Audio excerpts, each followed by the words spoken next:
Howl at the Moon, it's the Digital Wolf Podcast with Jessica, Shelby, and Paul. Now to kick off this episode, here's Paul. Thank you to the Chameleon's Closet for sponsoring this episode. Shop local at 917 East 9th Street in Rochester, Indiana. They have something for all shades of life. This podcast is sponsored by WROI 92.1 Giant FM. This episode features Pat Brown of Fulton County Hope speaking with Digital Wolf Podcast about the Community Art Project and the stigma of dealing with the effects of substance abuse and mental health issues.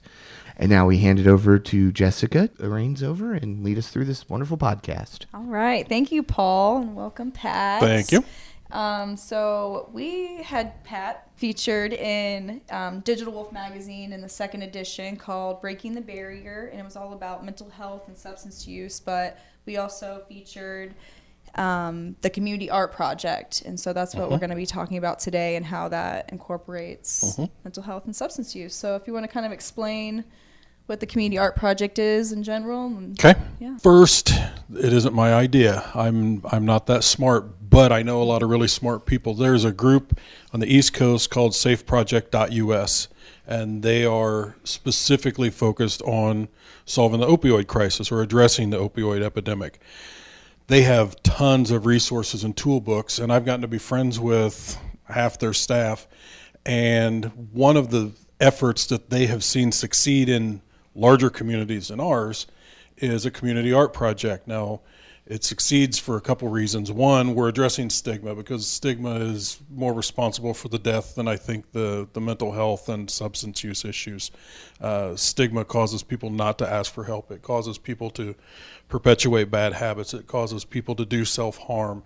So the community art project came as a kind of just a open emotional appeal from somebody who was artistic and suffering. And this person in their community kind of lashed out through visual medium, creating all kinds of different works, and found that all of a sudden people were talking to this individual differently because they were coming up and discussing the art and the expression and the understanding that the visual could convey.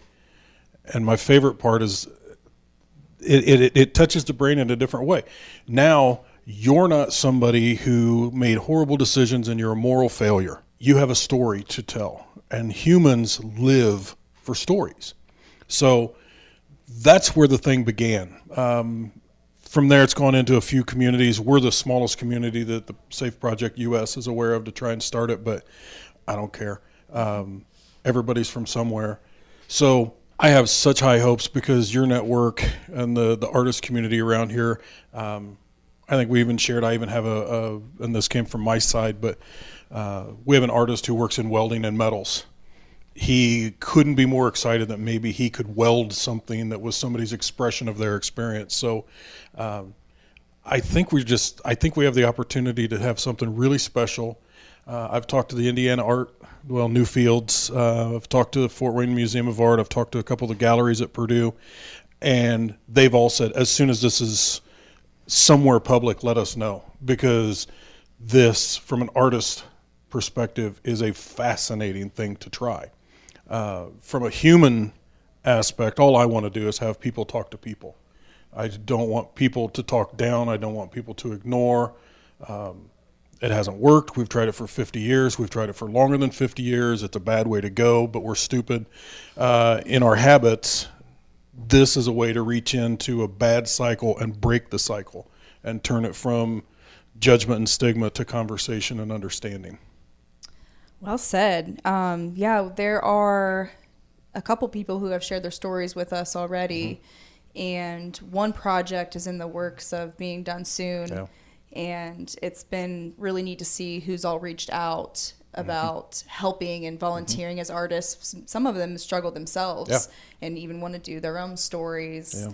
And I think that's definitely, like you said, just getting the conversation started and reaching out. And the people in the recovery community, and I'm at Celebrate Recovery most weeks, talking to people who are doing great and they're living a better life and they're stretching from where they were to where they want to be. And if you ever have a bad day, go to Celebrate Recovery and just see what love and joy looks like, because these people realize they have an opportunity in life now to feel good about themselves. But I have no idea what my point was that I was going to make, but it was something to do with the expressionism, the ability to have understanding, because the people I know, and I've had people in, sadly, the week of Christmas this year, my coworker who was in the office next to me, her son died from an overdose.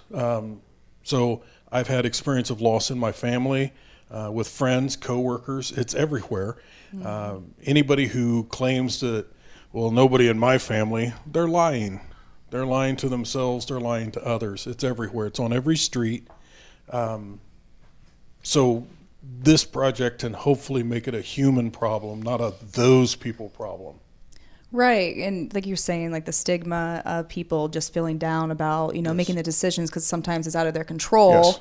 And being able to just share with others, like, this is how I'm feeling. And there are more people feeling the same way. Yes. Just each person has their own individual story. Yes. You can find out more about Celebrate Recovery on our website. We have a list of the different ones around Fulton County, the times. They have dinners, and there's free childcare. There's stuff for everybody there, not just substance use. Right. We have people at Celebrate Recovery who are there because they're going through a divorce or a breakup. We have people there who they're just depressed. They just can't find a solution to their depression. And boy, for me personally, February is the darkest, longest month of the year. So it's just a place where you can come. It's called Hurts, Hang-Ups, and Habits. And there's a group for everybody in there, people who will listen and who will love you unconditionally from the start. I'll share too much, and I don't want this to sound judgy, but I grew up in the churches in Fulton County and really felt like I was part of the fabric of what it meant to be part of a church, until we had real trouble in our lives and we realized that no, a lot of those churches are kind of country clubbish. But when you go to Celebrate Recovery, what I see personally is the true expression of the love that Christ expressed for all of us and the actions he asked us to take. Don't throw the first stone. Don't worry about the speck in your brother's eye. Worry about the plank in your own. Give to everyone who asks, and give joyfully. So many lessons are brought to life at Celebrate that it really is inspirational for me. How can somebody get involved I guess we can both share that. Yeah. How can someone get involved as a volunteer or to share their story? You can contact us at Digital Wolf. You can contact myself, Jessica. I'm helping Pat with this project. Yeah. And we have all kinds of You can contact Fulton County Hope and our website, fchope.org. You can call me directly, and my number's been in the newspaper a lot, so I'll share it here again, 260-417-1071. I'll say that again, 417-1071. You can call or text. Get a hold of Jessica. You can email me at brown619 at iCloud, and we'll put these in the show notes for you. brown619 at iCloud.com. So reach out any way you can, and we will find a way to help you express yourself. Yeah, so if you can sculpt, paint, write, dance, sing, or whatever, we can definitely use your help. And if your medium is digital art, video, photography, or something completely unique, we will be willing to accommodate your vision if you're willing to share it. Sure. Is there anything else you wanted to share about? One of the things that I've heard from more than one person with lived experience is, well, I don't really think I have a story. I'm not sure I'm that interesting. I'm not sure I could explain. Well, that's what the artist community will do. They'll interpret. They're going to sit down. You're going to have coffee. You're going to have lunch. You're going to go for a walk, wherever you're comfortable with your artist. And just the artist is going to ask you a few questions. They're not going to ask you, to bare your soul if you're uncomfortable. But the artist is going to find the story within you from simple conversation, and the artist will help bring that story to life. You don't have to come with a fully formed, no, I want this to be at this angle, and I want this red to be a little deeper red. You don't have to do that. You just have to be honest with an artist who then is going to take their skills and mastery at storytelling, and they're going to bring to life a version of your story that hopefully is impactful. Right, because each person that's involved has volunteered to do this, and they're passionate about what these people are going through. Yeah. So they're going to really sit down and listen to you and care about what you're saying. Yeah. Yep. So I'd like to read just a couple quotes that we put in the magazine from Safe Project. They allowed us to put this in here. So, the addiction epidemic is clouded by stigma, misinformation, and lack of knowledge that prevents those with substance use disorders from receiving help.